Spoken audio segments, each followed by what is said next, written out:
Class 9 class 9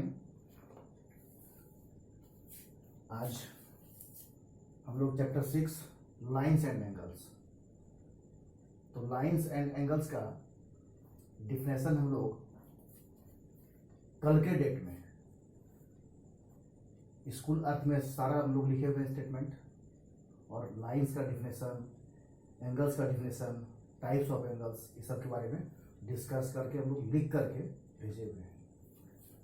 लेकिन इसमें chapter 6 में हम लोगों को थ्योरम पढ़ना होगा। तो थ्योरम सबसे पहले 6.2 थ्योरम। तो थ्योरम क्या चीज है, सबसे पहले इसके बारे में हम लोग डिस्कस करेंगे। थ्योरम एक ऐसा स्टेटमेंट है जिससे हम लोग किसी दूसरे क्वेश्चन को सॉल्व करते हैं। ज्योमेट्री इस थ्योरम पे, कंक्लूजन पे ही टिका हुआ है, और इसके बिना हेल्प से हम लोग कोई चीज प्रूफ नहीं कर सकते हैं। तो थ्योरम 6.2 जो है ये एक तरह का कंक्लूजन है। ये इसको हम लोग प्रूव करते हैं, इसलिए हम लोग इसको थ्योरम का नाम दिए हुए हैं। Two lines intersect each other, two lines intersect each other, then the vertically opposite angles are equal. दो लाइन है। लाइन का डिफिनेशन अगर हम लोग जानते हैं कि ऐसा कोई भी स्ट्रेट जिसका एंड पॉइंट नहीं होता, वो लाइन है हम लोग का। जैसे यहाँ पे ए बी और सी डी ड्राइंग में हम लोग बना के दिए हुए हैं। इसमें इतना ही आपका स्टेटमेंट दिखा रहेगा, बाद बाकी सारा चीज हम लोग को प्रूव करके दिखाना होगा। और थ्योरम जब भी प्रूव करेंगे तो सबसे पहले हम लोग को ये दिमाग में आना चाहिए कि इसका 4 स्टेप होता है। एक गिवन जो यहाँ पर मेंशन हम लोग किए हुए हैं, फिर आपका टू प्रूव आया, फिर उसके बाद कंस्ट्रक्शन होता है तीसरे स्टेप में। लेकिन किसी किसी थ्योरम में कंस्ट्रक्शन का नीड नहीं होता है, इसलिए हम लोग कंस्ट्रक्शन नहीं भी करते हैं। और लास्ट स्टेप आता है प्रूफ। तो इसमें हम लोग 3 ही स्टेप में इसको प्रूव करेंगे, गिवन, टू प्रूव और प्रूफ। तो गिवन में हो गया कि यहाँ फिगर के हिसाब से हम लोग देखते हैं कि ए बी और सी डी दो लाइन लिए और दोनों इंटरसेक्ट किया इस पॉइंट पे जिसका नाम ओ दिए हुए। तो इस गिवन में हम लोग को लिखना है कि A B and C D are two lines which intersect each other at point O. To prove में आ गया। टू प्रूव में angle 1 equal to angle 3 and angle 2 equal to angle 4। Vertically opposite angle का मतलब आमने सामने का angle. 1 3 के इक्वल आएगा और 2 आपका 4 के इक्वल आएगा। ये हम लोग लिखे। अब आइए प्रूफ करने के लिए। तो प्रूफ में जब चलेंगे तो अब हम लोग फिगर के हिसाब से ही, ये आप लाइन के हिसाब से, ड्राइंग के हिसाब से आप देखिए, या तो आपको इसमें क्लॉकवाइज देना होगा या तो एंटी क्लॉकवाइज देना होगा। इसमें सबसे पहले एक चीज का ध्यान और भी देना है कि एक कंक्लूजन आता है हम लोग का, प्रॉपर्टी आता है लीनियर पेयर। लीनियर पेयर का मतलब हुआ कि एक आप लाइन ड्रॉ कीजिए, उसके ऊपर दूसरा रे अगर स्टैंड करते हैं आप लगा के, तो यहाँ पर 2 एंगल होगा, 1 2 इसको मान लीजिए। तो ये 1 और 2 को ऐड करेंगे तो 180 आएगा। इसी का नाम है लीनियर पेयर। तो इसका सम 180 कैसे हुआ? अगर इसको हम लोग ऐसा ड्राइंग बनाते हैं तो ये सेमी सर्कल बनता है, और सेमी सर्कल मतलब आपका समझिए प्रोटेक्टर हो गया वो। तो प्रोटेक्टर में हमेशा ध्यान से देखिएगा, वो 180 दिया रहता है। या आप 0 यहाँ से शुरू करेंगे तो यहाँ 180 लिखा रहेगा। तो ये कंप्लीट या इधर से स्टार्ट हुआ तो यहाँ पे आकर के 180 होगा, चाहे इधर 0 हुआ यहाँ से आकर के इधर आएगा। तो क्लॉकवाइज या एंटी क्लॉकवाइज दो ही केस में लोग चलते हैं। तो यही आपका लीनियर पेयर होगा, उसका ही इसमें मेन वर्क करना है। तो रे अगर ओए लिए हुए हैं तो लाइन आपका सी डी है। ये रे ओए सी डी पर स्टैंड किया है। तो हम लोगों ने क्या लिखा है इसको कि ray O A stands on C D. C D पर अगर स्टैंड किया तो यहाँ 2 एंगल फॉर्म हुआ, 1 और 4। तो therefore angle 1 + 4 equal to 180 degree. यहाँ पे ये रीजन देना बहुत जरूरी है, लीनियर पेयर प्रॉपर्टी। अब हम लोग क्या किए हुए कि अब क्या फर्स्ट में बताया कि हम लोग या तो क्लॉकवाइज जाएंगे या तो एंटी क्लॉकवाइज जाएंगे। तो क्लॉकवाइज अगर जाना चाहेंगे तो फिर दूसरा रे कौन सा लेंगे? ओडी को लेंगे। और अगर एंटी क्लॉक जाना चाहेंगे तो ओसी को लेंगे। तो क्लॉकवाइज ही हम लोग लिया है। तो ray OD stands on A B. अगर ओडी को लिए तो ये ए बी लाइन पे है, तो इसमें 1 + 2 जो है लीनियर फॉर्म करना है। तो therefore angle 1 + angle 2 equal to 180 degree. ये सेकेंड इक्वेशन हुआ। यहाँ भी आपका रीजन आपको देना होगा linear pair property from first and second equation. अब आप देखिएगा, इसको इक्वेटिंग बोलते हैं स्टेप को। दोनों का राइट साइड 180 है, तो दोनों का जो राइट साइड 180 मीन्स इक्वल है, तो लेफ्ट साइड भी आपका इक्वल होगा। तो फ्रॉम फर्स्ट एंड सेकेंड लिखेंगे angle 1 + 4 means 1 + 4 equal to angle 1 + 2 लिख दिए हम लोग। दोनों साइड में जो इक्वल होता है उसको हम लोग काट सकते हैं। इक्वेशन का दोनों साइड एलएचएस और आरएचएस जो इक्वल है उसको काट सकते हैं। तो हम लोगों ने क्या किया, यहाँ पर 1 1 को कैंसिल कर दिया, बचा 4 और 2। देखिए ये प्रूफ हो गया। सेकेंड जो था आपका एंड के बाद वाला angle 2 equal to angle 4 proof हो गया। सिमिलरली अभी इतना केस नहीं करना है क्योंकि ये थ्योरम जो है वो कम मार्क्स का होता है, तो ज़्यादा लिखने के इसमें काम नहीं है।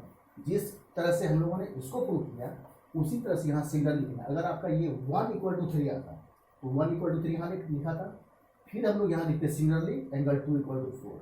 लेकिन हम लोगों को पहले कौन सा आ गया 2 और 4, तो 2 4 आया तो बचा 1 और 3। तो सिमिलरली लेकर के 1 = एंगल 1 = एंगल 3 प्रूव निकाल दिया। अगर आप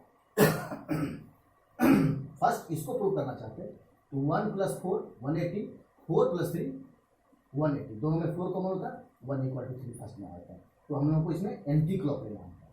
तो अगर एंटी क्लॉक नहीं भी लिए तो उससे कोई नीड नहीं है कि हम लोग को फर्स्ट में यही लाना है सेकंड में लाना, ऐसा कुछ नहीं है। इसमें से कोई भी अगर आपका पहले आ जाए उसको आप लिख दीजिए और जो बचा वो सिमिलरली करके सेकंड में लिख देंगे।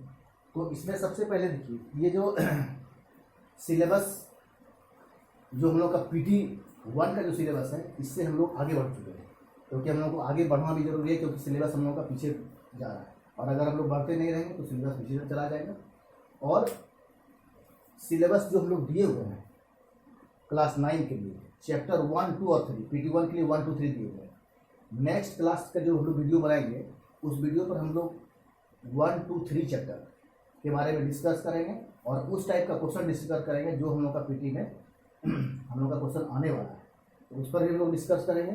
और इसको आज हम लोग स्कूल अर्थ में मीन्स 6 तारीख को हम लोग 6 जुलाई को ये दिए थे हम लोग स्कूल अर्थ में लिख के रिटर्न दिए हुए थे।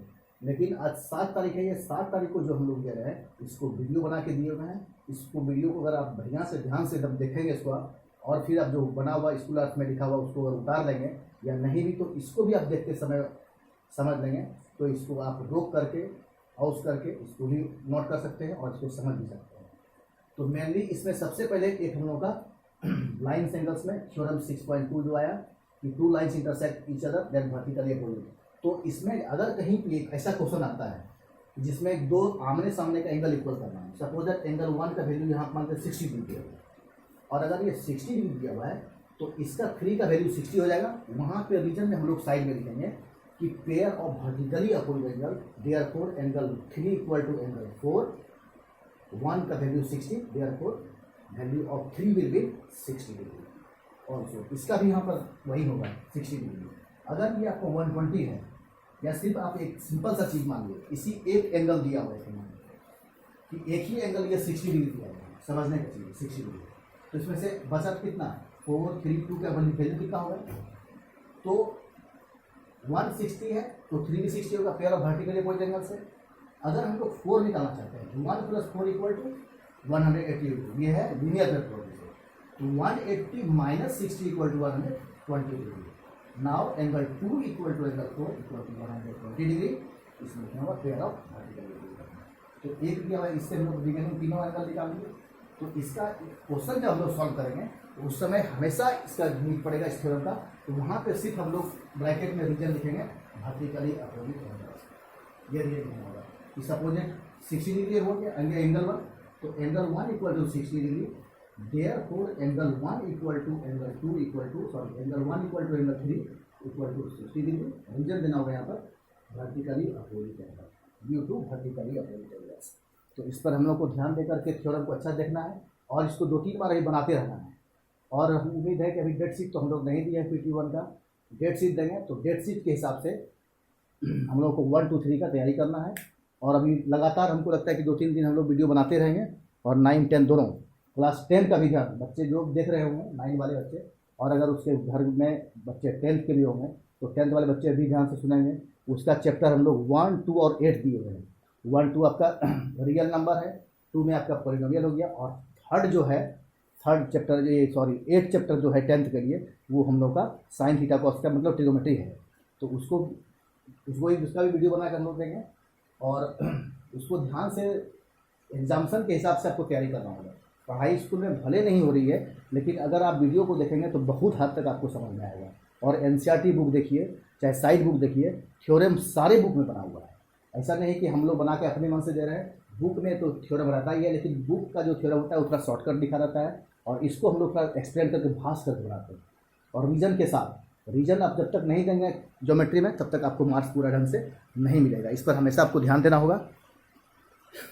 Okay, thank you.